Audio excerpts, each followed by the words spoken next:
Champions trophy കിരീടം സ്വന്തമാക്കി India. ന്യൂസിലൻഡിനെ തോൽപ്പിച്ചത് 4 വിക്കറ്റിന്. 262 റൺസ് എന്ന വിജയലക്ഷ്യം ഒരു ഓവർ ബാക്കി നിൽക്കെ ഇന്ത്യ മറികടന്നു. ഇന്ത്യക്ക് കരുത്തായത് നായകൻ രോഹിത് ശർമ്മയുടെ അർദ്ധ സെഞ്ചുറിയാണ്. വിശദാംശങ്ങളുമായി മനീഷ് ഐഷ മാത്യു ചേരുന്നു. മനീഷ്, അവസാന ഓവറുകളിൽ നമ്മളെ ഒരുപാട് ടെൻഷൻ അടുപ്പിച്ചെങ്കിലും ഒടുവിൽ കപ്പ് ഇന്ത്യ തന്നെ നേടിയല്ലോ. ഇന്ത്യയുടെ ഈ ചരിത്ര വിജയത്തെ എങ്ങനെ വിലയിരുത്താം? അഞ്ജലി, തുടർച്ചയായ രണ്ടാമത്തെ ICC കിരീടമാണ് ഇന്ത്യ സ്വന്തമാക്കുന്നത്. 2024 T20 ലോകകപ്പിന് ശേഷം 2025 ICC ചാമ്പ്യൻസ് ട്രോഫിയിലും ഇന്ത്യ മുത്തമിട്ടിരിക്കുകയാണ്. അതും രോഹിത് ശർമ്മയുടെ നേതൃത്വത്തിൽ ICC ചാമ്പ്യൻസ് ട്രോഫി നേടുന്ന ICC ഇന്ത്യ മൂന്നാമത്തെ തവണയാണ് ഈ ചാമ്പ്യൻസ് ട്രോഫി നേടുന്നത്. ആ ഒരു നേട്ടം ഇന്ത്യക്ക് മാത്രമാണ് സ്വന്തം.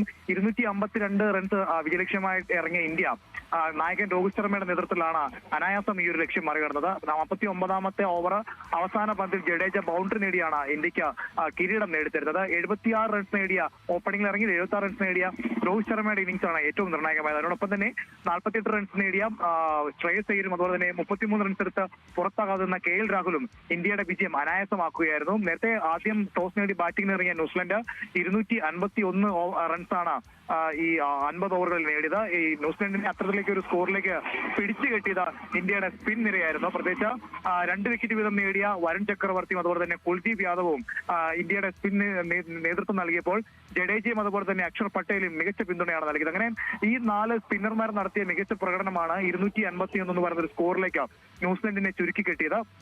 പിന്നീട് മറുപടി ബാറ്റിംഗിൽ ഇറങ്ങിയ ഇന്ത്യക്ക് ഒരു ഘട്ടത്തിൽ തുടർച്ചയായി 3 വിക്കറ്റുകൾ നഷ്ടമായെങ്കിൽ പോലും ഒരു ആശങ്കയുടെ വക വെക്കാതെ തന്നെ ശ്രേയസ് അയ്യരും അക്ഷർ പട്ടേലും ഇന്ത്യയുടെ മധ്യ ഓവറുകളിൽ മികച്ച രീതിയിൽ ബാറ്റ് ചെയ്തു. പിന്നീട് അവസാനത്തിലേക്ക് വന്നപ്പോൾ ഹർദിക് പാണ്ഡ്യയും KL രാഹുലും നടത്തിയ മികച്ച പ്രകടനമാണ് ഇന്ത്യക്ക് ഒരു അനായാസമായിട്ടുള്ള വിജയം നൽകിയത്. എന്തായാലും ഇന്ത്യയുടെ മൂന്നാമത്തെ ICC ചാമ്പ്യൻസ് ട്രോഫി കിരീടമാണ്. മാത്രമല്ല മഹേന്ദ്ര സിംഗ് ധോണിക്ക് ശേഷം T20 ലോകകപ്പും അതുപോലെ തന്നെ ICC ചാമ്പ്യൻസ് ട്രോഫി നേടുന്ന രണ്ടാമത്തെ ഇന്ത്യൻ ക്യാപ്റ്റനായി മാറിയിരിക്കുകയാണ് രോഹിത് ശർമ്മ.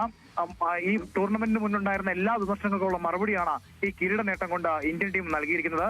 ഈ ഇന്ത്യൻ ടീമിനെ അഭിനന്ദിച്ചുകൊണ്ട് നിരവധി ആളുകളാണ് രംഗത്തെത്തിയിരിക്കുന്നത്. നിലവിലിപ്പോൾ ഇന്ത്യൻ പ്രധാനമന്ത്രി നരേന്ദ്രമോദിയും അതുപോലെ തന്നെയും പ്രതിപക്ഷ നേതാവ് രാഹുൽ ഗാന്ധി അതുപോലെ സച്ചിൻ ടെണ്ടുൽക്കർ അടക്കമുള്ള പ്രമുഖരെല്ലാവരും തന്നെ ഇന്ത്യക്ക് വലിയ രീതിയിലുള്ള അഭിനന്ദനമാണ് അറിയിച്ചുകൊണ്ടിരിക്കുന്നത്. ഇന്ത്യ മുഴുവൻ ഇന്ത്യയുടെ ഈ ഒരു ചരിത്ര കിരീട നേട്ടം ആഘോഷിക്കുകയാണ്. അഞ്ജലി. ശരി മനീഷ്, ഇന്ത്യ ഒട്ടാകെ ഈ ഒരു ചരിത്ര നിമിഷം വളരെ ആഘോഷമാക്കുകയാണ്.